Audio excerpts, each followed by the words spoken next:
World news के sponsor हैं स्वागत, अदरक, लहसुन और मसाले 100% प्योर एंड हाइजीनिक।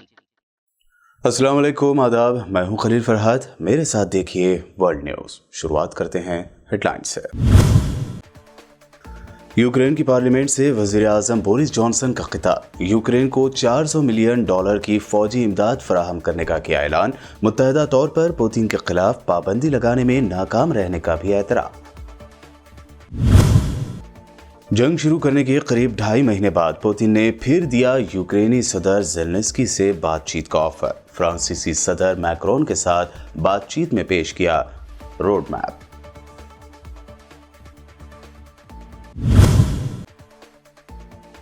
फलस्तीनियों के हमलों के दौरान इसराइल मनाएगा अपना यौम तासीस। कल जुमेरात को फौजी परेड और एयर शो करने का इसराइली हुकूमत ने किया ऐलान।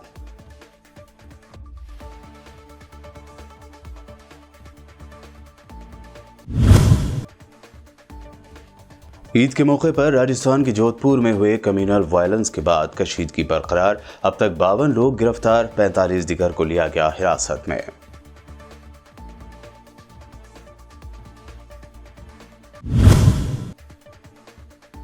महाराष्ट्र में नहीं थम रहा लाउडस्पीकर का तनाज़ा। कई इलाकों में राज ठाकरे की पार्टी के वर्कर्स ने मसाजिद के सामने बजाए लाउडस्पीकर।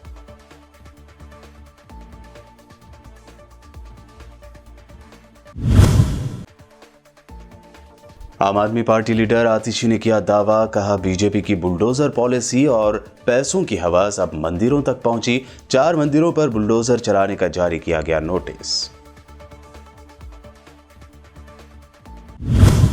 ये थी हेडलाइंस। बढ़ते हैं खबरों की तफसील की जानिब। यूक्रेन की पार्लियामेंट में वजीर आजम बोरिस जॉनसन ने वीडियो कॉन्फ्रेंसिंग के जरिए बड़ा ऐलान किया है। जॉनसन ने कहा कि रूसी हमलों का जवाब देने में मगरबी ममालिक ने ताख़ीर की है। उन्होंने कहा कि यूक्रेन के हालात समझने में हमने देर कर दी। रूसी सदर व्लादिमीर पुतिन के खिलाफ मिलकर पाबंदी लगाने में हम नाकाम रहे। यूक्रेन के लिए मजीद फौजी इमदाद का ऐलान करते हुए बोरिस जॉनसन ने कहा कि ब्रिटेन यूक्रेन को करीब $400 मिलियन की मजीद फौजी इमदाद फराहम करेगा। उन्होंने यूक्रेनी सदर व्लादिमीर ज़ेलेंस्की की तारीफ करते हुए ये तक कह दिया कि यूक्रेन की आर्मी ने पुतिन का घुमंड चूर चूर कर दिया है और पुतिन की फौज को पीछे ढकेल दिया है। यूक्रेन को बढ़ती फौजी इमदाद के दरमियान अब रूस के सदर व्लादिमीर पुतिन ने वाज़ेह तौर पर मुज़ाकरात की बात कही है। पुतिन ने अपने फ्रांसीसी हममनसब इमानुएल मैक्रोन से टेलीफोन पर बात करते हुए कहा है कि मॉस्को यूक्रेन के साथ मुज़ाकरात के लिए तैयार है। सदर पुतिन ने यूक्रेनी नुमाइंदों के साथ मुज़ाकरात के उसूली तरीक़ों का रोड मैप पेश करते हुए इस बात पर जोर दिया कि कीव की अदम मुताबिकत और संजीदगी से काम करने की अदम ख्वाहिश के बावजूद रूसी फरीक अब भी बातचीत को तैयार है। क्रेमलिन ने मजीद कहा कि सदर पुतिन ने मैक्रोन को रूस के यूक्रेन में खुसूसी फौजी ऑपरेशन यानी हमले की पेशरफ से भी आगाह किया। उन्होंने मगरब से मुतालबा किया कि वो यूक्रेन को हथियार मुहैया करने का सिलसिला बंद कर दे। यूक्रेन को होने वाले नुकसानात की जानिब इशारा करते हुए रूस ने कहा है कि उसने यूक्रेन के फौजी मराकज़ को तबाह कर दिया है। रिपोर्ट के मुताबिक रूस की वजारत दिफा के तर्जुमान एगोर कोनाशेंकोव ने अपनी डेली रिपोर्ट में कहा है कि यूक्रेन के 39 फौजी मराकज़ को रशियन एयरफोर्स ने तबाह किया है और इसके अलावा हथियारों के 6 गोदामों और इसी तरह अमेरिकी साख्त के एक रेडार के सेंटर को भी मिसाइल से तबाह कर दिया गया। उन्होंने कहा कि सिर्फ मंगल के रोज यूक्रेन के 210 फौजी हलाक हुए हैं। यूरोपीय यूनियन ने अपने रुकन रियासतों से कहा है कि वो रूसी गैस की सप्लाई की मुकम्मल बंदिश के लिए तैयार रहें।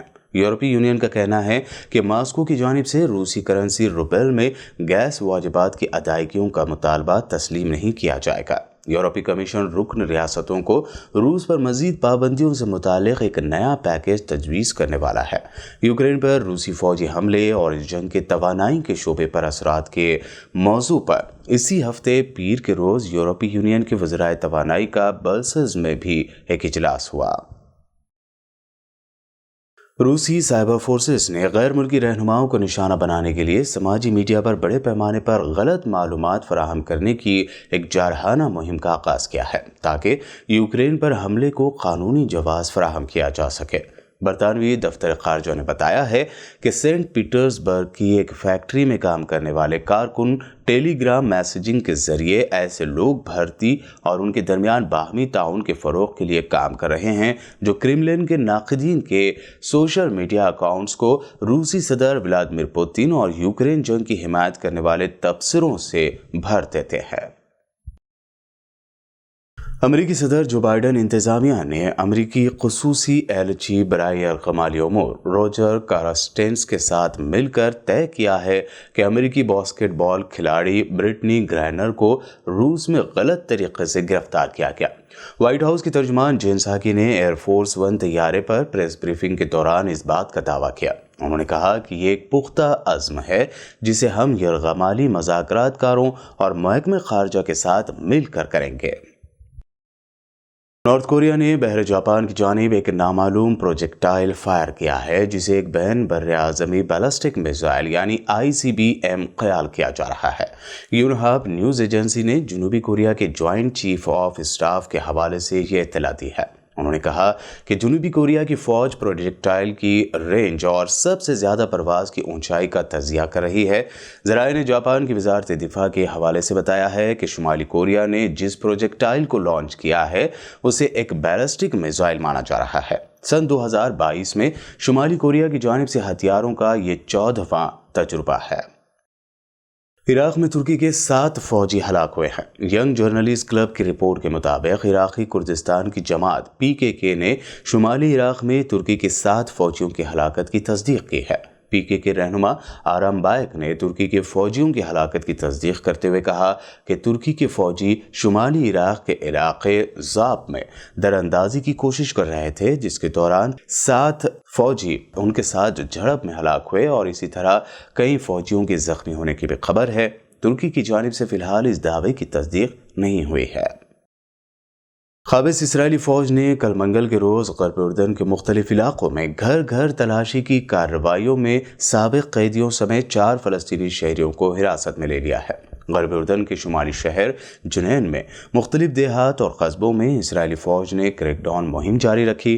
तलाशी के दौरान यामून के मुकाम से साबिक़ असीर समेत 3 फ़लस्तीनियों को गिरफ्तार किया गया। गिरफ्तार किए गए तमाम फ़लस्तीनियों को तफ्तीश के लिए हिरासती सेंटर मुंतकिल कर दिया गया है। दूसरी जानिब फ़लस्तीन के मुख्तलिफ इलाक़ों में इसराइल के ख़िलाफ़ एहतजाज का सिलसिला जारी रहा।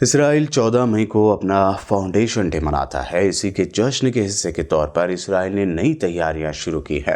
अगरचे नई इसराइली हुकूमत ने मगरबी किनारे के अलहाक के मंसूबे को मनसूख कर दिया है, लेकिन इसराइल की पीस नाउ तहरीक के मुताबिक हेब्रोन के क़ल्ब में पहली बस्ती की तामीर की मंजूरी ग़र्ब उर्दन को इसराइल में ज़म करने की कोशिशों का हिस्सा है। ये कॉलोनी पिछली सदी की 80 की दहाई में मंजूर की गई, मगर इस पर काम शुरू नहीं किया गया था। इसराइल एक तरफ ग़र्ब उर्दन के फ़लस्तीनी अक्सरियती इलाक़े अल-खलील में नई यहूदी बस्ती तामीर करना चाहता है और दूसरी तरफ इसराइल ने पहली बार अपने यौमी तासीस पर अल-खलील की फ़िज़ा और जनूबी बैतुल्लहम की गश अत्ज़ियोन में फ़ौजी परेड और फ़िज़ा में एयर शो का फ़ैसला किया है। ये एयर शो कल जुमेरात को पेश किया जाएगा। वर्ल्ड न्यूज़ में वक्त हुआ है एक शॉर्ट ब्रेक का। जल्द लौटेंगे और देखेंगे मज़ीद अहम खबरें।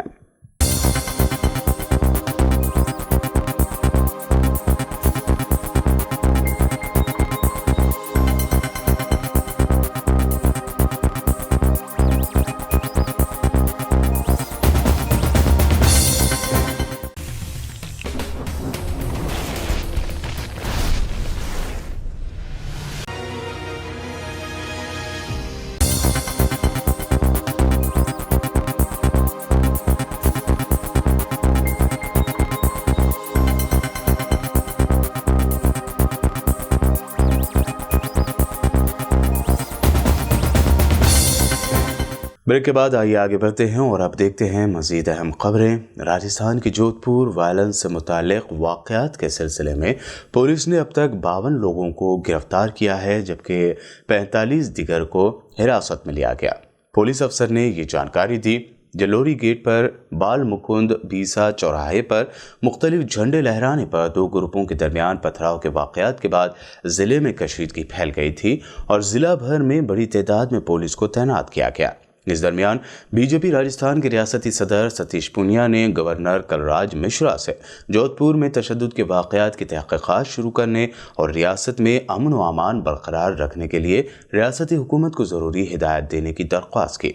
बता दें कि वज़ीर आला अशोक गहलोत के आबाई ज़िला जोधपुर के जालोरी गेट सर्कल में मंगल को ईद के मौके पर दोनों फ़िरक़ों के लोगों के दरमियान झड़प हो गई थी। भीड़ को मुंतशिर करने के लिए पुलिस ने लाठीचार्ज भी किया था। एक ही तरह के पत्थर जो या शायद किसी योजनाबद्ध तरीके से, और ऐसा मैं इसलिए कह पाता हूं क्योंकि अभी पिछले दिनों में जिस तरह से प्रदेश में करौली से लेकर के अन्य स्थानों पर जिस तरह की घटनाएं हुई है और जिस तरह से सुनियोजित रूप से छतों पर से पत्थर जो पहले से एकत्रित किए थे वो पत्थर बरसाए गए, ऐसा प्रतीत होता है कि इसी तरह की मंशा के साथ में तैयारी पहले भी की गई थी। महाराष्ट्र में लाउड स्पीकर का तनाज़ा थमने का नाम नहीं ले रहा है। पुलिस के सख्त इंतजामात के बावजूद बाज़ इलाकों के मसाजिद के सामने लाउड स्पीकर लगाकर हनुमान चालीसा बजाया गया। मुंबई के कांदिवली के चारकोप में एमएनएस कारकुनों ने अजान के वक्त अपनी इमारत की छत पर लाउड स्पीकर पर हनुमान चालीसा बजाया। इसी वक्त इस तनाज़े के दरमियान पुलिस ने एमएनएस सरबराह राज ठाकरे को सीआरपीसी की दफ़ा 149 के तहत नोटिस जारी किया है। नोटिस सीआरपीसी की सेक्शन 149 के तहत काबिल शनाख्त जराइम को रोकने के लिए जारी किए गए हैं। काबिल समात जराइम वो हैं जिनमें पुलिस किसी को बगैर वारंट के गिरफ्तार कर सकती है। इस दौरान खबर है कि अमन व अमान बिगाड़ने की वजह से एमएनएस के कई वर्कर्स को पुलिस ने गिरफ्तार किया। नहीं, पुलिस का काम पुलिस कर रही है और पुलिस को प्रेशर स्टेट गवर्नमेंट से है, उनको ये सारा इशू दबाने का है, इसलिए ये सब कर रहे हैं। लेकिन आप बताइए मेरे को कोई भी एक सिंगल मुझे घटना बताइए जिस घटना की वजह से लॉ और सिचुएशन खराब हो रही है।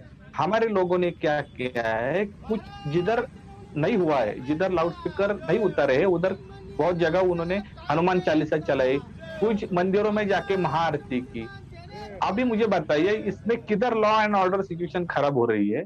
और दूसरी बात, जो ये इश्यू आगे जा रहा है तो और मैं ये भी बताना चाहूंगा कि बहुत से मुस्लिम धर्म के लोगों ने बहुत सी मस्जिदों पर आजान नहीं हुई।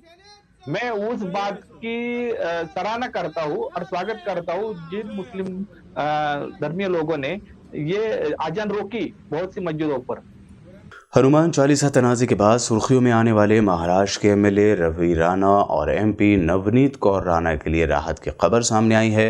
खबर रसा एजेंसी एएनआई के मुताबिक सेशन कोर्ट ने उन्हें शराइत के साथ जमानत पर रिहा करने की इजाज़त दे दी है। बता दें कि महाराष्ट्र के वज़ीर आला उद्धव ठाकरे के घर के बाहर हनुमान चालीसा पढ़ने के ऐलान के बाद दोनों को लॉ एंड ऑर्डर और बगावत के इल्ज़ाम में गिरफ्तार किया गया था और दोनों एक हफ्ते से ज़्यादा अरसे से जेल में थे। अदालत ने दोनों मियाँ बीवी के लिए कई शराइत भी तय की हैं, जिसके मुताबिक दोनों ही इस केस से जुड़ी कोई भी बात मीडिया के सामने आकर नहीं कह सकते, सबूतों के साथ किसी तरह की छेड़छाड़ नहीं कर सकते, जांच में ताउन करने और जमानत के लिए 50-50 हज़ार का बॉन्ड भरने की भी शर्त रखी गई। कांग्रेस लीडर राहुल गांधी ने एक बार फिर मरकज की नरेंद्र मोदी हुकूमत को तनकीद का निशाना बनाया है। इस बार उन्होंने साबिक फौजियों को अप्रैल के महीने की पेंशन की अदम दस्तयाबी का मसला उठाया है। कांग्रेस के साबिक सदर ने रोजनामा हिंदुस्तान टाइम्स में शाये एक रिपोर्ट का हवाला देते हुए बिलवास्ता कहा कि नरेंद्र मोदी हुकूमत फौजियों और मुल्क की तौहीन कर रही है। राहुल गांधी ने ट्वीट किया कि 1 रैंक 1 पेंशन के धोखे के बाद अब मोदी सरकार ऑल रैंक नो पेंशन की पॉलिसी अपना रही है। राहुल गांधी ने ट्वीट में मजीद लिखा कि फौजियों की तौहीन मुल्क की तौहीन है, हुकूमत को साबिक फौजियों की पेंशन जल्द से जल्द देनी चाहिए। तेलंगाना के वज़ीर आला केसीआर की बेटी और एमएलसी के कविता ने कांग्रेस कायद राहुल गांधी के दौरे वरंगल और उस्मानिया यूनिवर्सिटी को बेफैज़ करार दिया। उन्होंने कहा कि राहुल गांधी ने कभी तेलंगाना के लिए आवाज़ नहीं उठाई। राहुल गांधी का वरंगल में रैतु संघर्षना सभा नहीं बल्कि खुद राहुल गांधी की जद्दोजहद की सभा है। जी देखिए, राहुल गांधी जी जब हमारे पैडी का इश्यू चल रहा था, हमने उनसे रिक्वेस्ट किया था कि राहुल गांधी जी आप एमपी हैं, आप पार्लियामेंट में हैं, ज़रा पार्लियामेंट में ये मुद्दा उठाइए, हमारे तेलंगाना के फार्मर्स को सपोर्ट कीजिए करके हमने उनको रिक्वेस्ट किया था। वो पार्लियामेंट में तो तेलंगाना के बारे में बात नहीं करे, तेलंगाना फार्मर्स के बारे में बात नहीं करे, लेकिन अब तेलंगाना में वरंगल में आके रैतु संघर्षण सभा करके वो कुछ यहाँ पे प्लान कर रहे हैं। ये सिर्फ पॉलिटिक्स है और कुछ नहीं है। ये एक्चुअली रैतु संघर्षण सभा नहीं है, राहुल जी का संघर्षण सभा है। उनका अपने खुद के पार्टी में बहुत सारा बवाल मचा हुआ है, तो बस उसी के बारे में वो एक पोजीशन उनका करार करने के लिए यहाँ पे आ रहे हैं और कुछ नहीं है। यहाँ के तेलंगाना के भी कांग्रेस के एमपीज है, मैं उनसे सीधा सवाल करना चाहती हूँ, आपने कभी ये पैडी का इश्यू पार्लियामेंट में उठाया क्या? अगर वहाँ उठाया नहीं तो वरंगल में उठाने का आपको क्या हक है? जिस तेलंगाना के जो रैयतों के पॉलिसी है आज पूरे हर एक राज्य फॉलो कर रहा है, तो अभी उनको रैतु संघर्षण सभा वरंगल में लगाने का मतलब ही क्या है? अगर उस्मानिया में आके स्टूडेंट्स को कुछ बताना है, अभी मैंने आपको बताया केंद्र सरकार से जो हमें IITs आने थे, नवोदय आने थे, काफ़ी सारे इंस्टीट्यूट्स आने थे, वो कभी भी नहीं आए, लेकिन एक भी कांग्रेस MP बात नहीं करता है। राहुल जी कभी नहीं बात करते तेलंगाना के पक्ष में। तेलंगाना 2014 में बने, आज तक राहुल जी एक बार भी तेलंगाना के पक्ष में पार्लियामेंट में आवाज़ नहीं उठाए। वो क्यों आ रहे हैं, उस्मानिया क्यों आ रहे हैं, वरंगल क्यों आ रहे हैं? वो अपने आप में सोच ले, तेलंगाना के जनता सोच ले। मुझे तो लगता है అది రైతు సంఘర్షణ సభ కాదు, రాహుల్ గాంధీ గారి సంఘర్షణ సభ అని నేను అనుకుంటా ఉన్నాను। Thank you. समाजवादी पार्टी के सदर अखिलेश यादव ने वज़ीर आज़म नरेंद्र मोदी के सस्ते इंटरनेट वाले बयान पर तनकीद की है। उन्होंने कहा कि सिर्फ डेटा लोगों की ज़रूरियात पूरी नहीं करता। उत्तर प्रदेश के साबिक़ वज़ीर आला अखिलेश यादव ने गैर मुल्की दौरे पर गए वज़ीर आज़म नरेंद्र मोदी पर तंज करते हुए कहा कि सिर्फ आदाद व शुमार से पेट नहीं भरता, सस्ता पेट्रोल, डीजल, गैस, दालें, चावल, तेल, घी और आटा भी होना चाहिए। आम आदमी पार्टी लीडर आतिशी ने प्रेस कॉन्फ्रेंस करते हुए दावा किया कि बीजेपी के बुलडोजर पॉलिसी और पैसों की हवस अब मंदिरों तक पहुंची है। उन्होंने चंद नोटिस मीडिया के सामने पेश करते हुए कहा कि दिल्ली के 4 मंदिरों पर बुलडोजर चलाने का नोटिस जारी किया गया है। कुछ दिन पहले दिल्ली के श्रीनिवासपुरी के इलाके में नीलकंठ महादेव मंदिर पर बुलडोजर चलाने की धमकी भारतीय जनता पार्टी ने दी, उनकी केंद्र सरकार ने दी, और अब सरोजनी नगर के इलाके में 4 मंदिरों पर बुलडोजर चलाने की धमकी भारतीय जनता पार्टी की केंद्र सरकार द्वारा दी जा रही है। ये नोटिस मेरे सामने है। ये नोटिस है जो केंद्र सरकार की मिनिस्ट्री ऑफ अर्बन हाउसिंग के द्वारा अलग अलग मंदिरों पर लगाए जा रहे हैं। ये आप देख सकते हैं कि किस तरह से ये मंदिर के गेट पर सरोजनी नगर में ये नोटिस लगा हुआ है। ये नोटिस सरोजनी नगर के प्राचीन शिव मंदिर पे लगा हुआ है। ये नोटिस सरोजनी नगर के H ब्लॉक के साई मंदिर पर लगा हुआ है, और ये तीसरा नोटिस सरोजनी नगर के J ब्लॉक के शनि मंदिर पर लगा हुआ है। भारतीय जनता पार्टी की ये पैसे की अब ऐसी हवस हो गई है कि अब उन्हें इतनी भी शर्म नहीं आती है कि वो अपनी गुंडागर्दी को भगवान श्री राम के, शिव भगवान के द्वार तक, उनकी गुल्लक तक लेकर पहुंच गए हैं। तभी तो ये नोटिस बार बार केंद्र सरकार MCD मंदिरों के बाहर लगा रही है। और ये गुंडागर्दी और साफ गुंडागर्दी और उगाही इसलिए है क्योंकि एक भी जो ड्यू प्रोसेस है मंदिर की, अगर कोई भी अवैध कंस्ट्रक्शन है उसको हटाने का जो ड्यू प्रोसेस है उसको फॉलो नहीं कर रही है। इससे ये साफ स्पष्ट होता है कि सिर्फ उगाही का तरीका है। क्योंकि 1991 में तब के एलजी साहब ने बहुत स्पष्ट आदेश दिए हुए हैं कि अगर किसी भी धार्मिक ढांचे का डिमोलिशन होना है, उस पर निर्णय लेने का अधिकार सिर्फ और सिर्फ एक रिलीजियस कमेटी जो होती है उसके पास है। लेकिन इनमें से किसी भी मंदिर के मामले को रिलीजियस कमेटी के पास भी नहीं भेजा गया। और अब आखिर में हेडलाइंस पर एक और नजर। यूक्रेन की पार्लियामेंट से वजीर आजम बोरिस जॉनसन का खिताब। यूक्रेन को $400 मिलियन की फौजी इमदाद फराहम करने का किया ऐलान। मुत्तहदा तौर पर पुतिन के खिलाफ पाबंदी लगाने में नाकाम रहने का भी एतराफ। जंग शुरू करने के करीब 2.5 महीने बाद पुतिन ने फिर दिया यूक्रेनी सदर ज़ेलेंस्की से बातचीत का ऑफर। फ्रांसीसी सदर मैक्रोन के साथ बातचीत में पेश किया रोड मैप।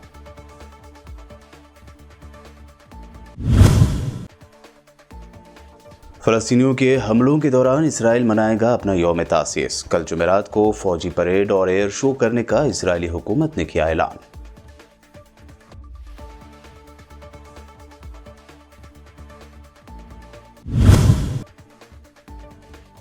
ईद के मौके पर राजस्थान के जोधपुर में हुए कम्युनल वायलेंस के बाद कशीदगी बरकरार। अब तक 52 लोग गिरफ्तार, 45 दीगर को लिया गया हिरासत में।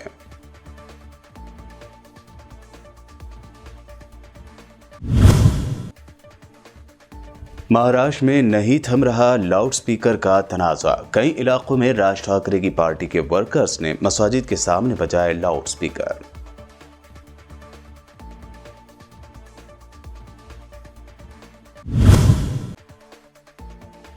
आम आदमी पार्टी लीडर आतिशी ने किया दावा, कहा बीजेपी की बुलडोजर पॉलिसी और पैसों की हवस अब मंदिरों तक पहुंची। 4 मंदिरों पर बुलडोजर चलाने का जारी किया गया नोटिस।